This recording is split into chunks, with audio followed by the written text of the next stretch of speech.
Kevin. And we love Yu Yu Hakusho. That's kind of how we got to be friends. Like, just because of that 14-year-old pissant. Have a problem. Have him on the back of my phone when I got Yusuke. We decided to do a video that is the top 10 episodes of Yu Yu Hakusho, and both of us have our list, 5 each. It was tumultuous and very hard, probably the hardest decision of our lives I'm right here. still agonizing over it. Like, did I pick the right ones? Should I go back and check again? Our list doesn't really make it like it's the least favorite to the most favorite. Like, they're ultimately number one. They're just the most pivotal moments in all of the series. And we'll have honorable mentions because, yeah, there's way too many good episodes that kind of make up the 112 run that it had back in the 90s. I also want to mention, this is totally unrelated, but I still think that OVA needs to be brought up because that was pretty great. Oh shit, I forgot about that! Nightmare Hakusho was fucking wild, and if you haven't watched it, you really need to. Nightmare Hakusho should have gotten like a fucking Oscar for all of that beautiful crackness that happened. Oh my god, it was so excellent. It was most excellent. For my number 10, I chose Percentage of Victory. I always kind of remember that one, like the first that came to mind of, that's the first time Kuwabara actually won something. Like, he does have guts, he does have moxie, he does have determination, and so much honor to keep going, knowing that everything's relying upon him now, and the fact that he makes it through in a terrible condition with him still. Oh yeah. Like, he won at his worst. But that shows you, like, how noble he really is. Yes. You know, like, he saw people that he held dear, and it gave him that strength to be like, you know what? I'm gonna do this. I'm gonna do this. I'm gonna win this fight. You know, and that, like, that, you really kind of look at that as just like, wow, you know, he really is pulling out all the stops right now. Mm-hmm. Because he doesn't want to let anybody down. My favorite, yet least favorite episode is Inheritance, episode 103. If you know me in real life, you know that Ryzen is my absolute favorite character. Yeah, I love that man so much.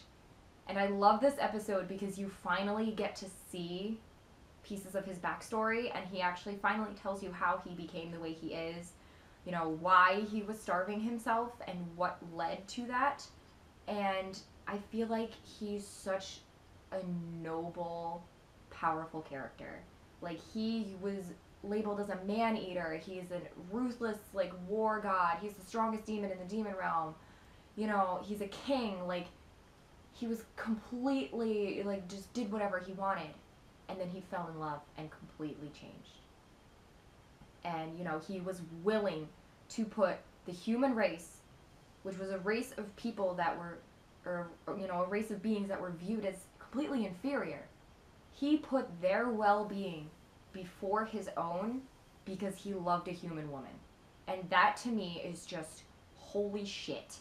Like, it shows you how powerful love is, that you can transform someone who's completely savage into such a gentle being. That episode has power to me in another way, because that episode is, to me, when Yusuke truly takes hold of his demon heritage.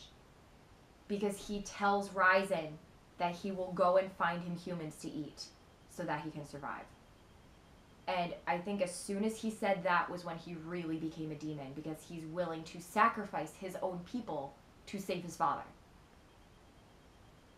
You know, and that whole episode, like, even just the small things in it were so powerful to me. Like, when Yusuke bursted into the room and he saw that Ryzen was foaming at the mouth and, you know, completely losing control of his senses, and Ryzen's like, I can't take it anymore, I must feed, and he bites his own son. He lost that control. He lost all inhibition, you know, and you saw how weak he was getting, and it really just was so emotionally powerful to me. You know, you see, like, at that moment that Yusuke is really like, okay, this is bad. And he was willing to do whatever it took to keep it, you know, to keep him alive and to help him, and wanted to know why he was that way. And it was amazing. Like, the father-son bonding moment to me was just incredible. You know, because Ryzen was just like, you know what, I'm going to tell you about my life before I die. And, you know, I want you to know where I came from. And I just think that's amazing. I'll talk about it forever. I'll shut up now. You're good. You're good. I love that episode so much. I think for my number 8, I'd have to say Kurama's anger, Gourmet's guest, which is one that I never liked as a kid until I really grasped it, especially with how you see Kurama from the beginning and then you see in this episode is a different and something in his characterization where he's very passive, and when you see him just get really angry at what he's been forced to do, goes from like Yusuke's revenge, not really revenge, but like Yusuke's fight against Sensui's, you kind of go into Kurama's. Like, it's not just Yusuke, it's all of them. And you see how it really gets all of them, what they're forced to do in order to save the world. They had to kill a human child. And I always kind of like that with the fight scene. You kind of see another side of Kurama's fighting tactics. Not only that, there is one other point that I want to add, is, like, if you remember back into the Dark Tournament when he was fighting Karasu, and he thought that summoning the demon plant would kill him, and he realized he was still alive, and he comes to the realization that the power of the Yoko was returning to Shuichi's body, because when he's fighting Gourmet, he's completely cold. Yes. He reverts, it's as if his senses and emotions almost revert back to Yoko. I agree. Without his body undergoing the transformation. And, you know, he is completely cold and ruthless and doesn't even hesitate. And it takes things to an extent that he would not normally as Shuichi. And I definitely think that the emotional toll that he had to go through when dealing with... Game Master. with dealing with Game Master, totally drew a blank, I don't know why. I think that had a significant impact on him, and kind of he suppressed himself in a sense in order to bring out the heartlessness of Yoko in order to do what he needed to do. My next one was The Proof. That episode I absolutely love. It's when Yusuke finally transforms into his full Mazoku form, and you finally see the evidence of his demon heritage. I think it was really incredible. Not only that, I love the character design. I love the way the transformation was done. I love that it wasn't immediate, also. Like, he didn't just wake up as a demon and this is what he looked like. I thought the transformation was excellent, the way that it was done, because it kind of took its time. You know, he felt the pulses and he was like, what is that? You know, and that was him awakening. You know, it wasn't an immediate thing, but you saw how much more powerful he was immediately after waking up, and I think that was a big deal. But that it was a gradual thing from there on out. It sounds like definitely a turning point within the series, and a change in Yusuke's character, something you really didn't see coming, that it goes all the way back to the beginning when he first died, and it's just been a gradual thing throughout the entire time, and we just didn't see it. Mm-hmm. Until now when he fought Sensui, and that kind of goes in from that point on to the rest of the series. Right. You know, and I think that that's a big deal, because nobody would have guessed that he was a demon. You know, nobody would have guessed that. The very kind that he had been hired to hunt. Precisely. It kind of tells you that the story comes full circle. Because while he was fired as a spirit detective, he continued still doing that kind of work, and he would put his time into fighting demons that threatened humans. I feel like, to me, it's almost like seeing like Yusuke's inner fighting instinct just coming out in the raw. So, and it's kind of a shock to everybody, like, holy shit, that's still Yusuke? Like, what the fuck? You know, and what's even better is that Yusuke doesn't even realize it himself until after the fact. My number 6 pick would have to be the death of Genkai. One of the most powerful moments, like, in the series. Something that's a definitely turning point for Yusuke's character as someone that has really kind of took him by the horns and told him, you need to use your powers right. Like, if there wasn't a Genkai, who knows how Yusuke would turn out. She's a very well-developed character. She guides in a way that is very unconventional. Yes. You know, but Yusuke is also unconventional, so it works for him. You know, they are an ultimate teacher and student pair, in my opinion. And before, Yusuke was fighting Toguro for the sense of he was being threatened. And now he's fighting Toguro for the sense of, you just took someone very important away from me. And that was kind of one of the reasons why he went in, because he was so scared Toguro was going to kill Keiko or his mom or his friends. You wouldn't think it was going to be Genkai because you didn't know that Genkai had a past relationship with Toguro. Right. So it wasn't like a random kill, it was like a personal kill. Like, Genkai's death had a huge impact on I think the whole rest of the series, you know, because even though she did come back, I definitely think that it made everyone more appreciative of her. Oh yes, definitely. You can tell that, like, because, you know, Yusuke was always talking so much shit to Genkai and being like, oh, basa, and, like, you know, fuck you, you're a dumb old bitch, like, yeah. you know. But I feel like after she died, you knew that he was suffering, and then when she came back, you could tell that he was like, you know what? Maybe I shouldn't be such a raging dick. Yeah, he got a little more mature after it. It was definitely, like, a time of growth for him. Oh. My number 5 is the Deadly Triad. I fucking loved that episode. The humorous one. I thought it was so funny. Yusuke is so disgusting, but it's so hilarious. He's just like, the fight with Miyuki, he just literally pulled no punches. He gave no shits at all. He didn't. He's just sitting there, he's just like, you know what, I don't really think you're a girl. And he's just like, well, I squeezed her breast, I couldn't really tell, so I grabbed, and you know what? The family jewels have not been stolen. They're there, you know, she's hooked up. She is hooked up. And then when they're running down the hallway after the fight, he bribes and him. he's just like, well, what would you have done if she was a girl? He's like, I just would have been glad to do it. Like, what the? What? Who says that? And they're 14 years old. Right, like, you're children. What is going on here? And I just find it so funny that they just don't give a shit.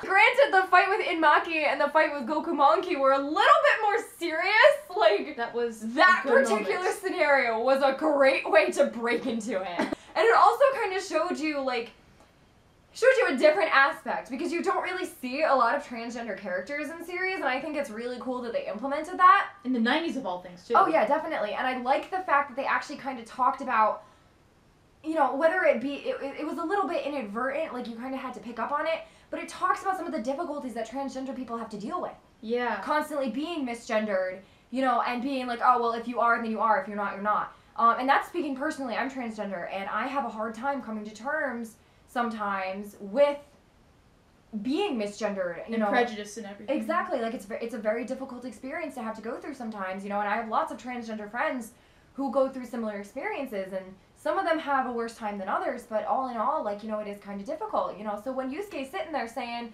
oh, you know, like, oh, you can't, you know, if you're gonna be a man, do it all the way. Exactly, you know, do it all the way. Don't half-ass it. You know, you might be a woman in your heart, but if you want to really be a woman, you need to behave like one. You need to come to terms with the fact that you are, and you need to really, like, go for it all the way. Either, like, half in or you're half out. Exactly, you know, and he was trying, in a way, it was almost as if he was trying to help Miyuki. And be like, you know what, like, you need to take what I'm saying, and you need to take it seriously. Like, I'm literally beating this into you right now, that if you want to be a woman, you need to be. Mm-hmm. You know, he's just like, I'm not going to pull my punches on you regardless of who you are. So just because you play in the card that you're a woman, you're not behaving like one. You're not, you know, showing me the true strength of a woman right now. And I think that that was really important to get across. Mm-hmm. It kind of shows you that, you know, since Yusuke does not discriminate against any opponents, people in society should not discriminate against anyone else just because of who they are. So I never really saw Yusuke in that mannerism, and even though Miyuki is, like, a woman, regardless of, like, her stances, especially with who she's fighting with and fighting on, like, you know, I don't care if you're a man or a woman, like, I'm still gonna save that girl. Right, exactly. You know, to him it doesn't matter. You know, I don't care who I'm fighting, I'm gonna fight him. And, you know, I'm gonna fight him with everything I got, and that's just how Yusuke is. And I think that, you know, that was an important message to get across to Miyuki. You know, you need to fight for what you believe in, you need to fight for who you are, regardless of who you're fighting. You know, and I think that that was important too. It was fucking hilarious, but I think it also had, like, a great message to portray as well. I agree. So. I definitely agree. So my number 4 is Sleep Doctor Sleep. It's one of those I had to go back and look at it as, it's a big moment in Yusuke's, let me say that over again. It's a big moment for Yusuke when you realize that he's fighting a human, because before, all the opponents he's faced have been demons or hell-bent on destroying the world. Now he's fighting someone of his own race, and it disgusts him, and you see parts of him that you haven't really seen before. And what I also like too is the animation sequence. Before, it wasn't as raw, and now it's very jagged, it's edgy, it's bright, it's dark. I think a lot of that represents Yusuke's internal struggle. Yeah. You've got, like, the lightning flashes, you've got, like, all the black and white, and the narration going in the background of right. what's going through Doctor's head. Like, exactly. He wants to die. Like, he wants Yusuke to kill him. Correct. You know, and I think that, you know, it does a lot with Yusuke's internal struggle. He's like, you know what, you are a human, but you're a piece of shit, and I don't care. Mm-hmm. You know, but at the same time, Yusuke's like, I really don't want to kill a human. You know, but then it got to the point where he cracked and he's like, I don't care, I will kill you. Yeah. You know, and you can tell that was such a difficult decision for him because he's just like, I really don't want to because you're human. He's like, you're a fucking awful person, but you're still a human. And he's just as bad as, like, the demons that he's faced. Exactly. He's just like, I'm no better than you are if I kill you. So now on to your, was it number 4 or number 3? It's number 3. I can math. Yes, I can. No, I can't. Okay, so mine was Kuwabara Awakening. I thought that was a really interesting episode because you kind of see, like, Kuwabara actually handle something on his own. You saw this new side of Kuwabara come out where he was being, like, this noble character, which you saw more at the beginning of the series when he... Like in Promise Between Men? Yeah, like when he was taking all the hits from those fights so that Okubo could keep his job. You know, and, you know, you saw more of that towards the beginning. After the Dark Tournament, you don't really see as much. So I thought that this was really cool because it showed you that he still has that part of him. You know, he's not hardened by all the fighting that he had to go through. He's not hardened by the threats of death, things like that. Like, he has definitely... He's not scared at all. Exactly. He's definitely become more bold and has become, you know, more accustomed to a fighting lifestyle in more of, like, a broad sense as opposed to just fighting Yusuke every day. Like, he actually has experienced real life and death fights now, so he has seen much more. He's a better grasp for it. Exactly, you know, and he understands better, like, he's had his share.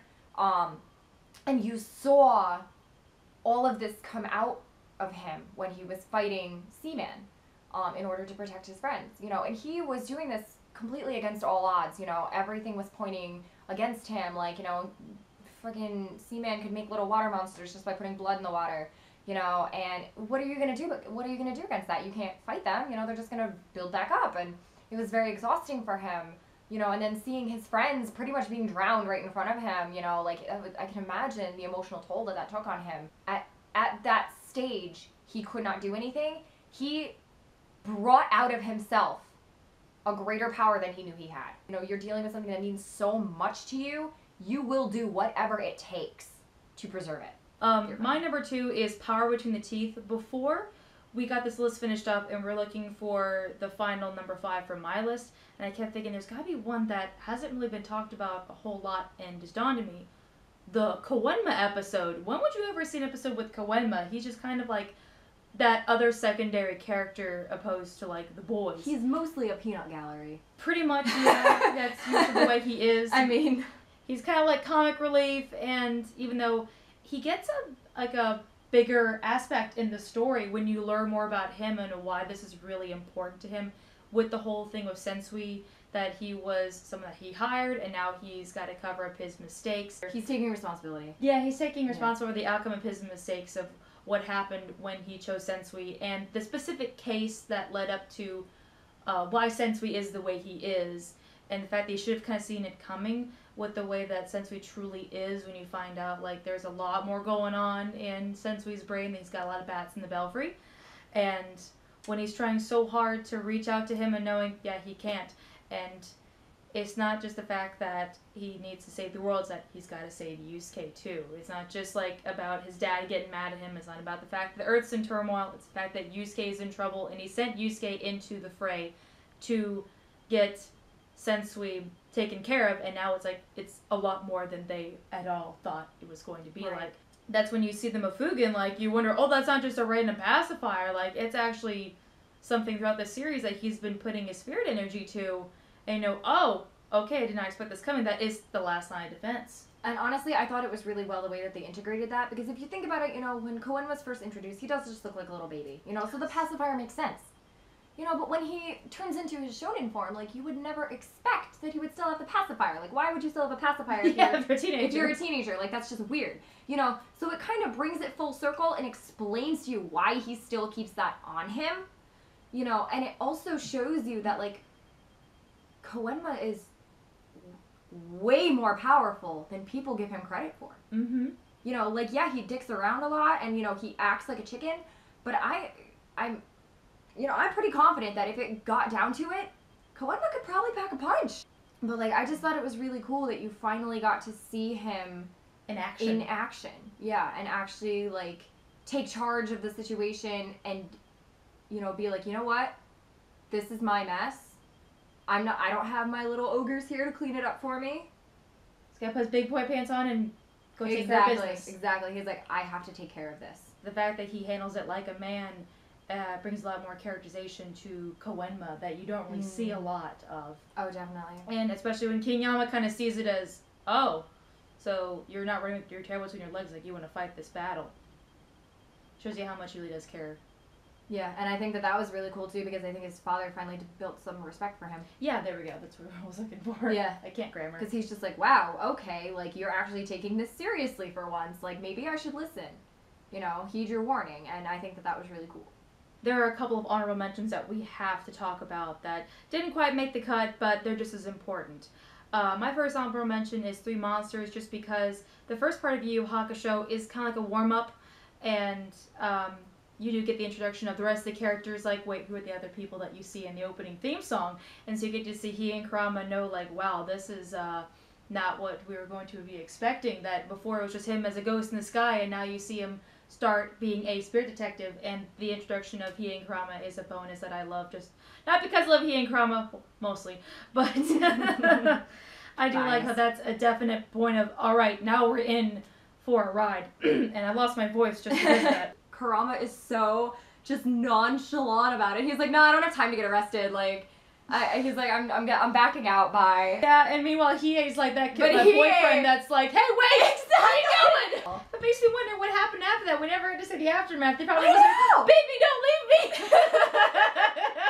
And that's the real reason at the end when Kurama's like, I don't see you that way. It's really just because they keep fighting and they're not good as a couple. They won't admit it. My first one is Yusuke's sacrifice. When he's fighting Suzaku, and he is completely held down by two of Suzaku's other forms, and he's watching on the screen as Botan and Keiko are being attacked by these Makaichu-controlled zombies, and he realizes in that moment that if he is not able to win here, that it will not just be him losing his life, but it will also be Botan and the love of his life. And he knows, like, he cares much more for Keiko than he lets on, and he knows that. And he realizes that at that moment, you know, it's not just his life at stake, and he has to do absolutely whatever is necessary to make sure that he can save them. And when he knows he's out of spirit energy and he starts burning off his own life force just to get that final burst of energy that he needed to defeat Suzaku, that to me was extremely, I felt that as extremely uncharacteristic of Yusuke. Because he's, you know, he always seems as the type to put himself first, and he, you know, he kind of shrugs everyone else off, and you see how he treats Keiko, and how, you know, he thinks she's annoying, and this and that, you know. He's just a delinquent, now you really see him. Exactly, you see him more as a person now, and you realize that he really does have these feelings for these other people. When it gets down to it, he knows that he cares very deeply for them, and that it is his role to protect them. That was, you know, very, you know, and it gave him more of an understanding of himself and more of his abilities and more what he is responsible for. More of his duties as a spirit detective. Like, it's not just catching Jackie and, you know, solving petty crimes. Like, there are real serious issues that he will be handling, and he knows now that his strength is not enough. Mm-hmm. You know, he comes to terms with that, and he's like, I need to do more. My second honorable mention is the Toguro brother gang. The Toguro brothers have, like, a big part in the series, and they're always either implied or mentioned, but that's the first time that you see them and know, like, this is going to be a main villain you're going to see from the Yukina arc into the Dark Tournament, and then even a little bit into Sensui arc. Like, they cover a lot, like, maybe a good 70-80% of the series. They're the most significant. The most significant villain. We have two more honorable mentions to talk about, and I'm just going to let him run wild with that one. Because they're biggies. They're ones that we didn't think about at the time, and it kind of occurred to us like, oh my god, I didn't think about that one. So we're going to do two more honorable mentions and then go on to our final one. Okay, so one of my honorable mentions is episode 4, Requirements for Lovers. That one I thought was pretty pivotal, because that was the episode when Yusuke's house was set on fire, and Keiko ran in like a psychopath to rescue him. He is watching Keiko risk her life in this fire to save his body, to keep it from being burned so that he can return to life. He realizes that she has so much faith in him that he will come back, that she is willing to pull out all the stops and do whatever she needs to do to make sure that he is safe, so that he has a body he can come back to. You know, he didn't show people the parts of him that were really, truly genuine.